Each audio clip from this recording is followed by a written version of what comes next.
For me, esports has a very important place in my heart, so I wanted to start this episode today with some background. I am extremely competitive. I love to compete, and I love to win. In my teenage years, I would choose soccer as my sport of choice, and I was extremely excited to try out for the high school team. Despite being fit, I would commonly run out of breath, and because of this, I'd be more of a sprinter than a long distance runner, which worked perfectly for the defensive and midfield positions I'd played, but still was a weakness I had. During tryouts, I nearly passed out and was asked to see a doctor. Apparently, it's not normal to be that out of breath while playing soccer to those extremes.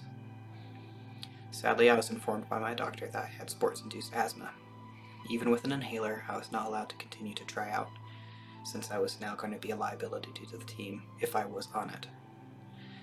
As I got older, my asthma grew worse, and even hiking became strenuous on me, something that used to be very easy for me. My love for video games transformed as I turned to esport titles to fill my longing for competition, and many of the same principles from traditional sports still applied in esports.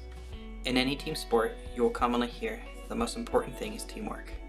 If you've played for long enough, you probably learn that this is very true. A great player cannot be everywhere, and it is the combined skill of the team that usually gives the advantage when used correctly. In esports, teamwork still exists and is highly important, and commonly, you may be grouping up with new people and given the chance not only to hone your skills of playing on a diverse team, but also to quickly work with new people to your advantage. Of course, in casual play, this may be more of a fantastic dream scenario, but in competitive ranked games, many players understand these concepts in the higher tiers and focus their efforts to play as a team. Even against a team with a stellar player, a coordinated, unified team can defeat another team that is not working together. Esports, in this regard, is wonderful not only because it is easy to play on most machines, and most of the time free to play, but also because it teaches you the skill of teamwork. To begin, I will share some examples from Counter-Strike, one of the first games I ever played. In the hostage game mode, you're required to free one hostage or defeat all of the opposing team. And there are at least two approaches to get to the hostages. If the skills of the players are matched, you may easily have a balanced game. If there is one player who's destroying everyone, though, then it can be hard to get through checkpoints. Teamwork comes in by pointing out locations of enemies, splitting the team according to skill, and analyzing then defeating the enemy. A common cheat for the game is called wall hacking, where you can see enemies through walls. I bring this up because knowing where an enemy is will give you the upper hand and improve your chances of taking them out before they take you out. Without cheating, the only way to gain this advantage is to talk and coordinate as a team, which allows you to sneak up on the enemy, cause a distraction, or be better prepared to head-on firefight. Just a little communication, and now you're able to legitimately gain an advantage over your opponent. You may even save a teammate's life by letting them know a hallway is covered by a sniper. You can also gain an advantage by analyzing common routes and strategies the enemy team uses, then pitting the corresponding players against them to counter the attack or to defend. Perhaps you have a skilled sniper that, with a little bit of machine gun cover, can take out the opposing team sniper. You may have players who are good at ambushing, who can then take aggressive players out by surprise. The point is, when you work as a team, you can respond to the opposing team with much more force and power. And something you may be missing, another member of your team may realize. Playing with each other and to the strengths of others gives an advantage in any competitive sport, and esports are no different in this regard. Moving to Dota 2, another competitive team game. It is easy to point out an advantage esports has, which is harder to find in traditional sports.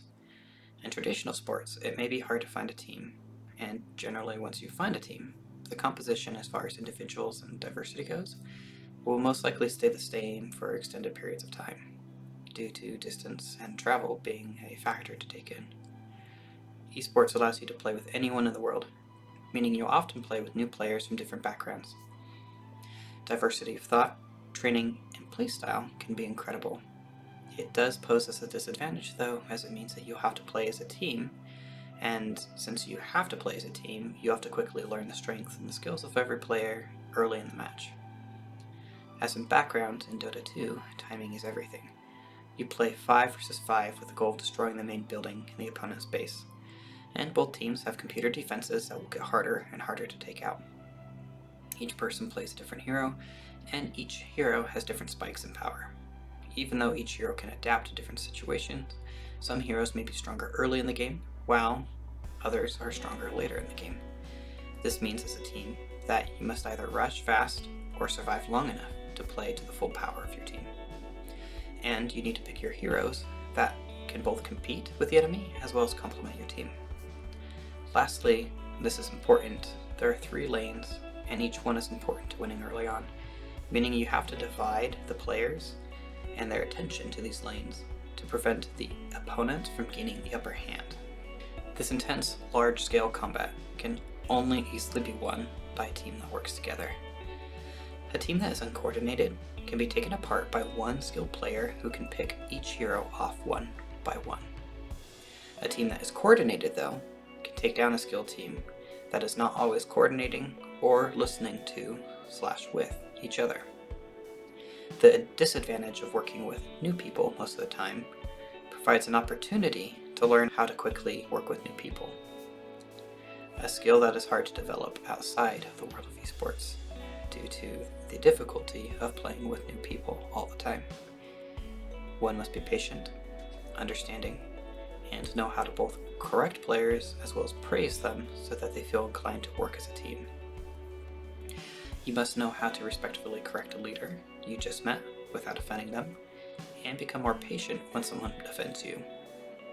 It might not be common that everyone will like each other or even work with one another, but it is still an experience that can happen and has even birthed friendships that grow outside of the game itself. Not only that, but outside of the game, it means that if you have developed these skills to quickly work with others, you can adapt to new work environments or projects with others at a faster pace than other people, and that will provide strength to these new groups that can be hard to find within newly created groups. In conclusion, esports relies on the same level of teamwork that traditional sports rely on. It even brings new challenges that build up the new skills, which are useful outside of the sport itself, similar to how traditional sports operate.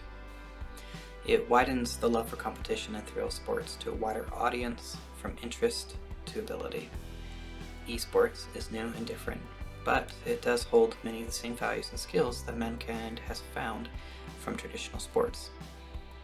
Also, it makes it easier for people to play with others around the world, which means you can learn a more diverse set of knowledge and skills than before, as well as play with others from different backgrounds and mindsets.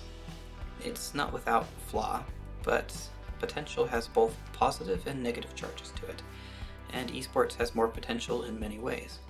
So if channeled in constructive ways, it'll lead to a more positive charge in some regards. Esports is wonderful because of how easy it is to bring people from far away to be closer than they ever have before. If traditional sports are not your thing, or not a possibility, if you can, I would suggest you give esports a shot. And when you are out there, just remember, teamwork is important, so be the best team player you can.